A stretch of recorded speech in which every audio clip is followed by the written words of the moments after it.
au président du Faso. C'était donc il y a quelques instants dans la ville de Fadam-Gourma. Le dernier acte de cette 17e édition de la Journée nationale du paysan était donc ce face-à-face avec Blaise Compaoré. Entre acquis et perspectives, les acteurs du monde rural ont exposé leurs doléances au chef de l'État, au gouvernement, mais aussi aux partenaires techniques et financiers présents dans la ville de Fada. Nos équipes nous attendent sur place pour faire le point de cette matinée. Et c'est ce seul point qui sera développé dans ce journal. Merci d'être avec nous. Bonjour et bienvenue à tous. À Ouagadougou, tout d'abord, le ministère en charge de la décentralisation veut mettre en œuvre une nouvelle politique sectorielle d'aménagement et de développement durable. Pour ce faire, des ateliers régionaux de restitution des versions provisoires de la dite politique sont en cours. Les suggestions et amendements qui en ressortiront serviront à parfaire le document final. Estelle Judith Assomba. Ce document est la version provisoire de la politique sectorielle d'aménagement et de développement durable du territoire et de la décentralisation. Les acteurs du développement, les collectivités territoriales et les partenaires techniques et financiers doivent prendre connaissance de son contenu et apporter des amendements.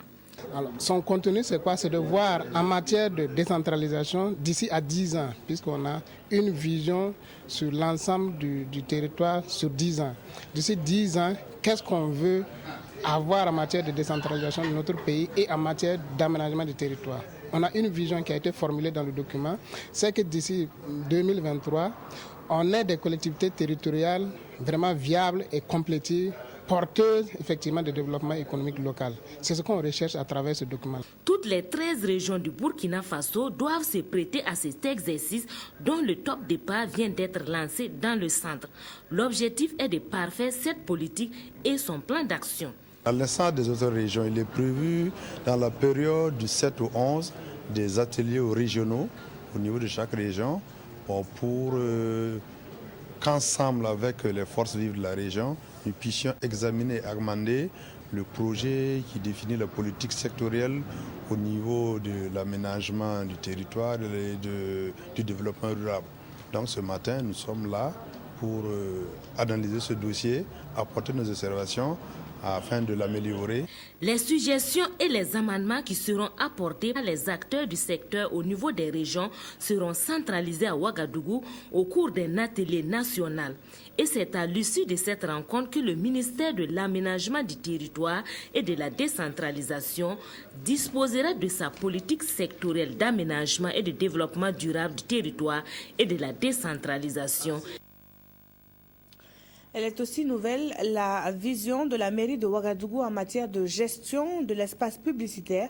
Agences de communication et autres acteurs du domaine de la publicité ont été conviés à une rencontre avec le maire de la capitale pour décliner cette nouvelle orientation en cours d'élaboration. Le point sur ces échanges avec Maxime Zongo. Dans la quête de la visibilité de leurs produits, ils sont de plus en plus nombreux à envahir les endroits stratégiques de la cité, souvent au mépris de la réglementation en vigueur. La mairie qui entend mettre de l'ordre dans tout ça et permettre aux uns et aux autres de s'afficher tout en respectant les règles de l'art a tenu à convier les principaux intéressés pour une mise au point. Nous avons dans un premier temps élaboré une note d'orientation sur les grandes orientations qui y sont contenues et nous avons répercuté cette note-là à toutes les régies pour qu'elles puissent apporter leurs amendements. Et la rencontre de ce jour avait pour but de faire le point, de faire la restitution des amendements qui nous sont parvenus. À travers ces échanges, l'objectif était de préparer les supports à respecter, envisager la relecture des textes qui vont définir les nouveaux critères. Ce qu'il faut retenir, rien ne sera plus comme avant.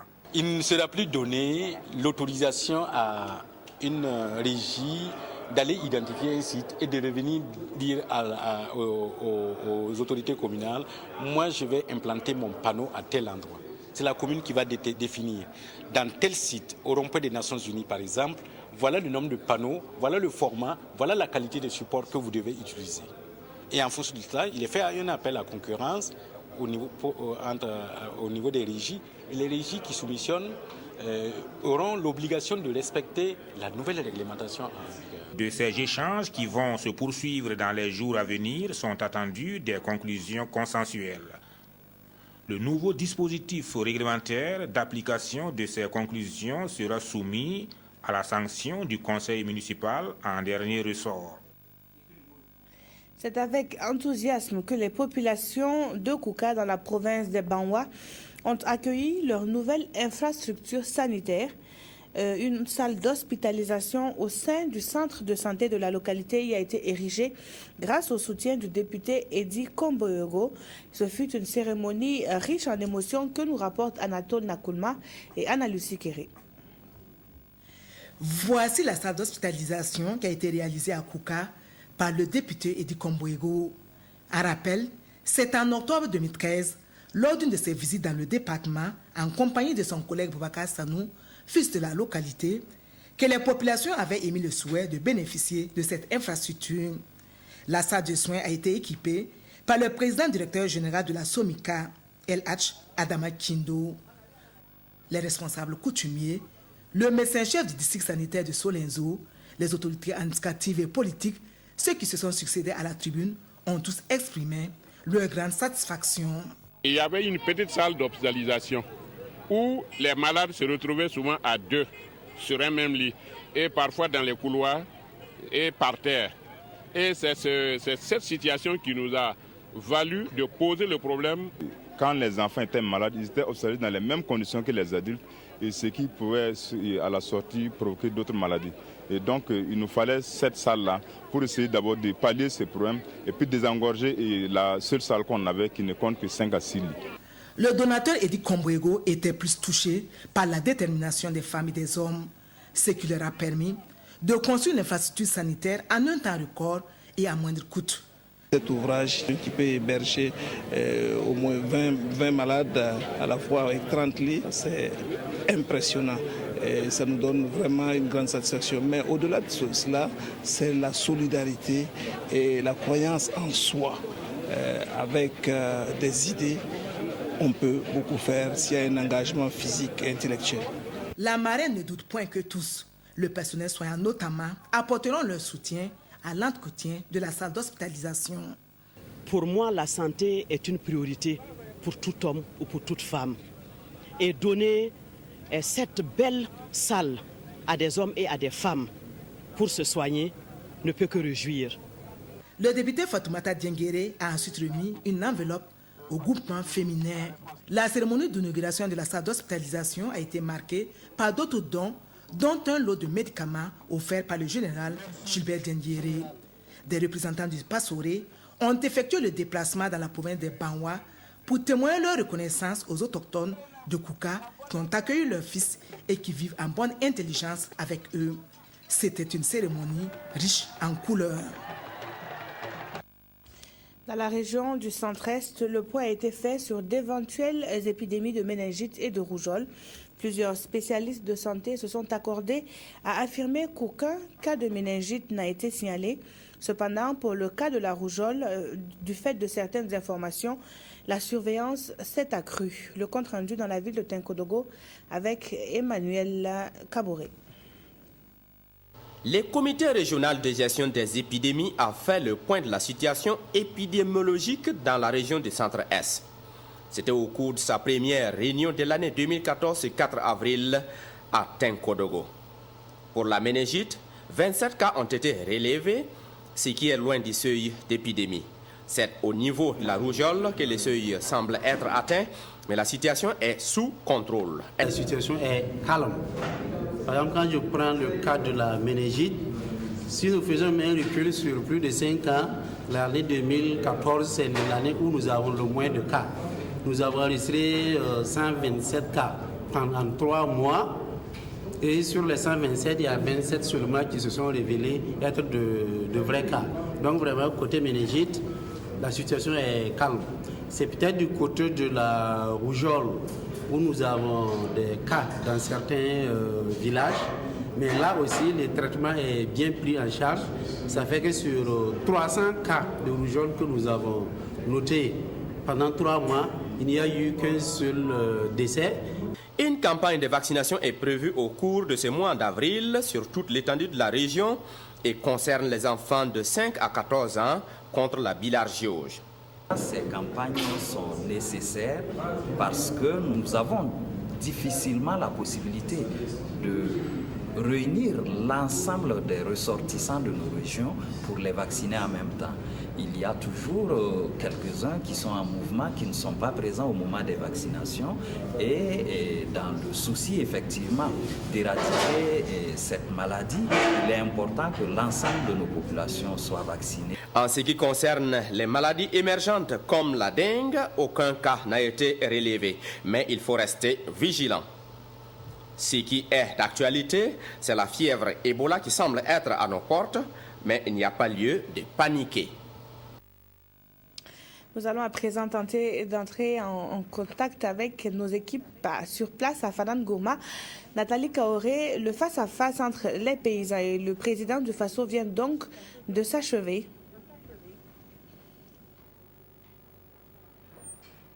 Bonjour Peggy Ouedraogo, mesdames, messieurs, bonjour. Bienvenue à cette page spéciale consacrée à la Journée nationale du paysan ici à Fadam Gourma. Nous avons avec nous un invité, M. Bassiaka Traoré, président de la Confédération paysanne du Faso. Monsieur Dao, pardon, bonjour. Bonjour. Nous serons à vous dans quelques instants. Mesdames, messieurs, vous avez pu suivre en direct sur nos antennes les échanges directs entre le président du Faso et les acteurs du monde rural. Ce face-à-face entre le président et les représentants du monde rural vient de s'achever. Nous vous proposons un extrait du discours du chef de l'État à l'entame de ces échanges. Du paysan dont nous célébrons ici à Fada, la 17e édition, est un moment important de la vie de notre nation, dans ce sens qu'elle est un cadre privilégié de partage et d'échange avec les producteurs et l'ensemble des acteurs du monde rural. Elle répond à la volonté du gouvernement de se fonder sur le dialogue permanent avec le monde paysan pour élaborer et mettre en œuvre des politiques et des stratégies agricoles à la hauteur des ambitions de développement et de progrès de notre peuple. C'est toujours avec un réel plaisir que je m'associe pleinement aux manifestations qui marquent cet important événement dont la concertation que nous tenons ce jour est un des points forts. Je voudrais souhaiter la bienvenue à la FAO et aux partenaires techniques et financiers qui nous font l'amitié de partager avec nous cette 17e édition de la Journée nationale du paysan. Et je voudrais ensuite saluer et rendre hommage à l'ensemble des acteurs du monde rural de notre pays qui, chaque jour, travaillent inlassablement pour assurer la disponibilité des ressources et la sécurité alimentaire et nutritionnelle à nos populations. À l'occasion de la Journée nationale du paysan ici à Fada, une foire d'exposition de produits agro-silvopastoraux a été organisée au niveau du marché à bétail de Fada. Après le grand meeting d'hier matin, le président du Faso et les invités à cette JNP sont allés visiter cette foire. Ils ont pu ainsi apprécier la qualité des produits qui étaient exposés. Le reportage d'Evelyne Dabiri. 17e édition de la Journée nationale du paysan, foire d'exposition des produits agro-silvopastoraux. Et voici ce qui a été donné à voir au président du Faso. Des produits pastoraux, bœufs de près de 800 kg, des cochons de 2 mètres et même plus. Oui, on a eu des promesses. Comme l'année passée, comme ça s'est passé à Fada, on a eu beaucoup de choses. C'est vraiment très bien parce que les gens ont pu voir les produits des femmes qui sont exposées. Des produits agroalimentaires, couscous de haricots, de maïs, des jus de gingembre, entre autres, malgré des difficultés de production. Premièrement, même c'est avoir la matière première de bonne qualité. On n'a pas accès à ça. La deuxième des choses, on a un problème d'emballage. Avec le sachet, on dit que ce n'est pas alimentaire. Donc nous avons des problèmes sur l'emballage. On ne sait pas comment on va aller d'ici là. Déjà même le sachet est en rupture, il n'y en a pas. Le matériel agricole qui est exposé comportent des innovations, comme ce tracteur qui sarcle en même temps qu'il arrose et produit de l'électricité grâce aux plaques solaires qui constituent la toiture, et le concepteur compte sur ses JNP pour augmenter son chiffre d'affaires. Parce que ça fait depuis plus de 3 ans que nous suivons effectivement cette journée. Et l'année passée, par exemple, le Premier ministre a même donné l'accord pour qu'on puisse nous commander jusqu'à 500 tracteurs. Et ce dossier est en cours. Donc cette journée-là, ça nous a apporté vraiment beaucoup parce que c'est un plateau qui nous intéresse, parce que c'est un plateau qui réunit les producteurs et puis les décideurs. Et pour ça, vraiment, la discussion est très facile, puisque vous avez tous les deux acteurs. Et nous, en tant que chercheurs, on leur dit ce que nous avons mis au point. Cette exposition est prévue pour durer 48 heures et les exposants venus des 13 régions vont vivre des moments de découverte et de partage. Hier, dans l'après-midi, le président du Faso était au complexe agro-industriel et pastoral Agropa de Fada. Blaise Compaoré est allé encourager le promoteur de Agropa qui, selon le président du Faso, est un modèle d'investissement que les Burkinabés devraient suivre dans le domaine de la transformation des produits agricoles et de l'élevage. Suivez cette visite du président du Faso dans ce reportage. Le président du Faso au complexe agro-industriel et pastoral de Fada. Créé en 2005, Agropa s'est avant tout spécialisé dans la production d'aliments pour bétail, la production d'huile raffinée pour la consommation humaine et la production de savon et d'eau minérale. Mais Agropa, c'est aussi des activités d'élevage comme l'embouche bovine et l'élevage en stabulation à vocation laitière. L'initiative est à saluer selon le président du Faso qui a pu visiter les différentes composantes de cette société à responsabilité limitée. Par l'initiative, par le courage, la détermination, mais aussi avec beaucoup d'imagination, on peut dans ce monde rural saisir les nombreuses opportunités qui s'offrent à nous. Et il suffit d'avoir de la détermination pour mener à bien de telles initiatives. Et je crois que malgré les difficultés, il doit être possible qu'à travers cet exemple, nous puissions aussi faire partager à de nombreux citoyens qui pensent que lorsque on n'a pas de travail, on ne peut rien faire d'autre. C'est dire que nous sommes venus surtout pour voir, apprécier et aussi encourager notre frère ici. Pour le promoteur du complexe Agropa, recevoir le président du Faso à son usine est un honneur, mais surtout une opportunité pour lui faire part des difficultés auxquelles il est confronté, dans l'espoir de trouver des solutions à ces difficultés.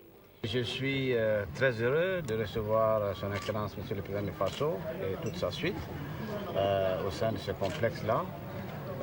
Leur venue ici est la preuve qu'ils s'intéressent à l'ensemble de l'activité que mènent les producteurs à tous les niveaux et nous en sommes effectivement très heureux. Cela a été également pour nous l'occasion de présenter ce que nous posons comme acte, mais également l'occasion de dire les difficultés que nous avons. La principale difficulté s'appelle grain de coton. C'est la matière première sans laquelle rien ne peut se faire. C'est la matière première avec laquelle, si nous l'avons en abondance, nous pouvons faire beaucoup de choses. Nous pouvons créer beaucoup d'emplois, créer de la valeur ajoutée, renforcer le tissu industriel national, assurer la promotion de l'élevage et j'en passe. Au complexe agro-industriel et pastoral de Fada, environ 300 employés permanents et saisonniers travaillent. Son promoteur espère des solutions aux problèmes rencontrés pour créer davantage d'emplois et intensifier la transformation et relever le défi de la compétitivité, comme cela est inscrit dans le thème de la présente édition de la Journée nationale du paysan. Et puis, des promoteurs privés tiennent à marquer leur soutien à l'État burkinabé dans sa politique de promotion du secteur rural. À l'occasion de la Journée nationale du paysan ici à Fada, le promoteur de Diamondi Service a remis au Comité national d'organisation 50 charrues. À travers ce geste, il veut soutenir les actions de mécanisation de l'agriculture au Burkina Faso. Le reportage de Issaka Souleymane Diallo. Accompagner les paysans dans la mécanisation de l'agriculture n'est pas seulement une affaire du gouvernement. Ce natif de la région de l'Est l'a si bien compris. Le promoteur de Diamondi Service, Salif Tendano, a remis le 10 avril dernier au coordinateur national de la 17e édition de la Journée nationale du paysan 50 charrues au profit des producteurs. Nous nous ferons fort de répartir de façon symbolique, j'allais dire, dans les 13 régions, telle sorte que chacun sache qu'il y a des efforts qui sont déployés par le gouvernement, mais que ces efforts sont de plus en plus soutenus par des opérateurs économiques conscients que le développement d'une région ne peut pas être la seule affaire du gouvernement, mais c'est l'affaire du gouvernement appuyée par les fils et les filles de chacune des régions. Le donateur, par la voix du gouverneur de la région de l'Est, Bertin Somda, dit apporter sa modeste contribution pour accompagner les producteurs dans leur travail. Nous, notre espoir, c'est que ceux qui vont recevoir ces charrues, au bout d'un an, 2 ans, qu'ils puissent les transformer en 2 charrues, puis en 3 charrues, puis en tracteur un jour. C'est ça qu'on appelle le développement. Il ne s'agit pas de prendre une charrue et puis de se contenter de ça. Ce don qui survient à l'occasion de la Journée nationale du paysan à Fada va un temps soit peu soulager les producteurs et stimuler d'autres bonnes volontés à emboîter les pas de Salif Tendano.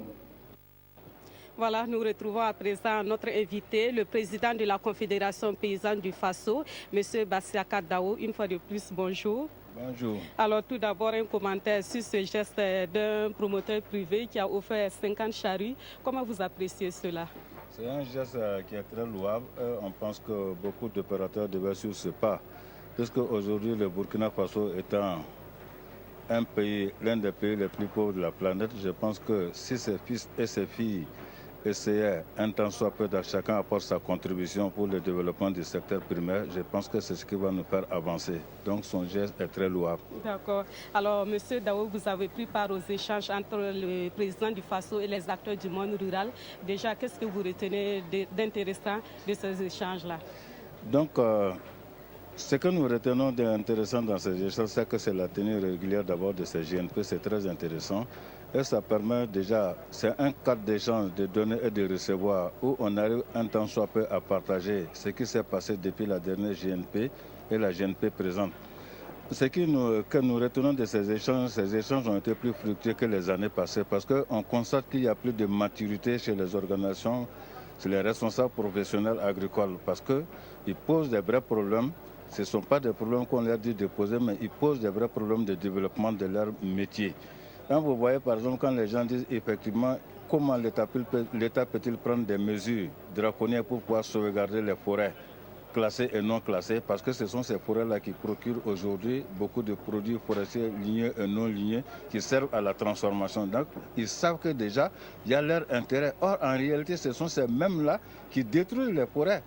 Pour d'autres conditions, c'est eux qui font du charbon, c'est eux qui coupent les karité, c'est eux qui coupent tous les arbres. Mais s'ils sont conscients aujourd'hui qu'il faut protéger, ça veut dire qu'on a grandi et on a mûri d'esprit. D'accord. Monsieur Dao, vous l'évoquez tantôt, le thème de cette édition est relatif à la transformation.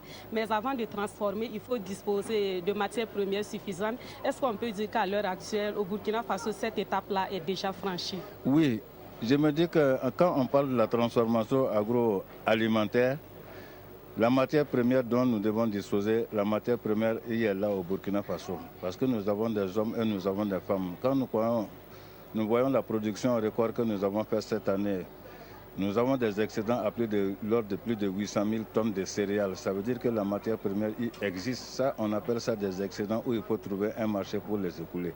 En ce qui concerne les cheptels, la volaille, quand on prend une ville comme Ouagadougou, tous les jours Ouagadougou consomme plus de 100 à 150 000 poulets par jour. Ça veut dire que la matière y est. Mais comment maintenant améliorer le système de transformation, c'est ce qu'il faut penser. Mais quand on dit qu'il y a indisponibilité de matières premières, il s'agit effectivement d'un certain nombre de produits saisonniers. Quand vous prenez par exemple la mangue qui ne donne qu'une fois par an et que nous n'avons pas une chaîne de froid pour pouvoir la conserver sur le long terme, à un certain moment, cette matière première peut manquer. Quand vous prenez par exemple les noix de karité ou les noix de terre qui sont des nérés aussi, qui sont des produits saisonniers, à un certain moment, on sent une insuffisance sur le marché, mais ce qui ne signifie pas effectivement qu'il y a un manque total. Mais le fait qu'on sent ce manque-là, c'est que le lien qui doit réunir les producteurs de cette matière première et ceux qui les transforment, ce lien n'existe pas. Parce que pour pouvoir disposer de la matière première à tout moment, il faut pouvoir avoir un contrat entre toi et le producteur. Et là, c'est un contrat gagnant-gagnant où chacun tire son épingle du jeu. Mais s'il n'y a pas de contrat, si vous devez vous contenter d'aller chercher sur le marché, ce n'est pas à tout moment qu'on le met. Les producteurs vendent quand ils ont besoin d'argent. Voilà. D'accord, et en dehors de ce que vous avez évoqué à tantôt, pour relever les défis de la transformation, qu'est-ce que vous préconisez au niveau de la Confédération paysanne du Faso? Bien, au niveau de la Confédération, pour relever les défis de la transformation agroalimentaire, nous disons d'abord qu'il faut organiser les autres maillons, parce que les maillons de la production est suffisamment organisé à travers des groupements, des fédérations et des unions qui sont bien organisés. Les autres maillons tels que les transformateurs, les commerçants et autres, ils doivent s'organiser de telle sorte qu'on puisse dynamiser nos interprofessions. Parce que quand les interprofessions sont dynamisées, ça nous permet déjà d'avoir un marché. Puisqu'on produit pour un marché. Et le marché maintenant, c'est l'agroalimentaire. On ne peut pas être producteur, transformateur, distributeur. Je pense que ce sont ces autres acteurs-là qui doivent mieux s'organiser pour pouvoir maintenant offrir un marché viable aux organisations paysannes que nous sommes. Si la Confédération paysanne SMA, je prends un membre par exemple, quand je prends le cas de l'Union nationale des producteurs de coton, les sociétés cotonnières, elles sont là. Elles savent déjà chaque année, à travers les contrats qui les lient, elles savent déjà chaque année combien de tonnes elles vont recevoir. C'est déjà un exemple. Et à partir de ce contrat-là qui les lie, je pense que les questions d'accès au financement et autres. Donc il faut que le secteur agroalimentaire se professionnalise, se structure pour avoir des répondants pour qu'on puisse parler. Parce qu'aller à une contractualisation, ça veut dire disposer des ressources financières. Et pour disposer des ressources financières, il faut traiter avec les banques. Voilà ce que nous disons. Donc c'est ce secteur-là, il doit se professionnaliser, ne pas être au stade informel. Parce que notre secteur agroalimentaire est présentement au stade embryonnaire. Non, il n'est pas développé. Ok, merci beaucoup, M. Dao. Merci d'être venu partager ces informations avec nous. Je rappelle que vous êtes le président de la Confédération paysanne du Faso. Et puis, la Journée nationale du paysan est une occasion aussi pour donner plus de visibilité aux actions entreprises par le gouvernement en faveur des jeunes et des femmes. À cet effet, la coordination nationale du programme spécial de création d'emplois pour les jeunes et les femmes a fait une communication hier ici à Fada. L'objectif était de faire connaître le PSE à la population de la région de l'Est. Le reportage de Issaka Suleiman Diallo. Cette communication qui s'est tenue dans la salle de réunion de l'hôtel Panache a permis au coordonnateur de décliner les grands axes du programme. Dans son exposé, le coordonnateur du programme spécial de création d'emplois pour les jeunes et les femmes s'est appesanti sur deux composantes qui visent les jeunes ruraux et les femmes. Il est ressorti que pour l'année 2014, 2000 jeunes diplômés seront formés à l'auto-emploi.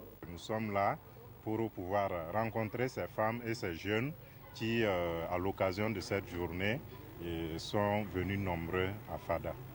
Et pour ce qui concerne la communication, il s'est agi de présenter le programme dans son ensemble et de présenter ensuite le plan d'action de 2014. Pour les bénéficiaires, le programme spécial de création d'emplois pour les jeunes et les femmes est une action salutaire car il leur a permis de s'insérer dans la vie active et d'apporter une plus-value à l'économie nationale. La femme est sortie un peu de sa pauvreté. Le PSE nous a permis de payer les frais de scolarité de nos enfants. Ça permet d'ouvrir des opportunités pour désormais travailler, je vais dire, de façon durable dans une structure en tant qu'employé avec un contrat en bonne et due forme. Mis en œuvre en 2012, le PSE-JF vise à mettre en place un dispositif de proximité performant de création d'emplois en vue de réduire de façon significative le chômage et la pauvreté, ce qui permettra de consolider la cohésion sociale, le dialogue et la paix, gage de tout développement économique et social durable.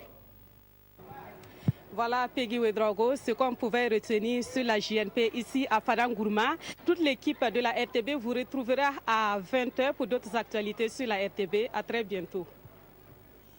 Voilà, merci Nathalie. Nous poursuivons ce journal avec de la santé. Mutualiser les efforts pour de meilleurs résultats, c'est le leitmotiv de la Fédération des associations de la santé privée du Burkina. Âgée d'à peine une année, la fêtière qui regroupe en son sein 13 associations en santé tient sa toute première assemblée générale. Il s'agit pour le docteur et ancien chef d'État Jean-Baptiste Ouedraogo et ses pairs de faire le point sur les activités déjà menées. Moumouni Soubeiga, reportage. Constituée de 13 structures œuvrant dans les différents secteurs de la santé, la Fédération des associations de la santé privée au Burkina FASPB prône l'union de ses membres et une santé de qualité et accessible à tous. C'est la première assemblée générale de la fêtière de la santé privée au Burkina et 2 points sont inscrits à l'ordre du jour. C'est juste un bilan financier et moral de notre association, de notre jeune association. Et cela va nous permettre, bien entendu, de recentrer ou de réorienter nos objectifs et de mettre en place un plan stratégique, un plan d'action stratégique qui nous permettrait de dérouler tout le programme que nous avons déjà concocté et qui nous permettrait sûrement de réaliser de belles choses pour cette structure. À la Banque mondiale, les actions de la FASPB sont suivies de près. Elle s'engage à apporter sa touche afin de lui permettre d'atteindre les objectifs escomptés.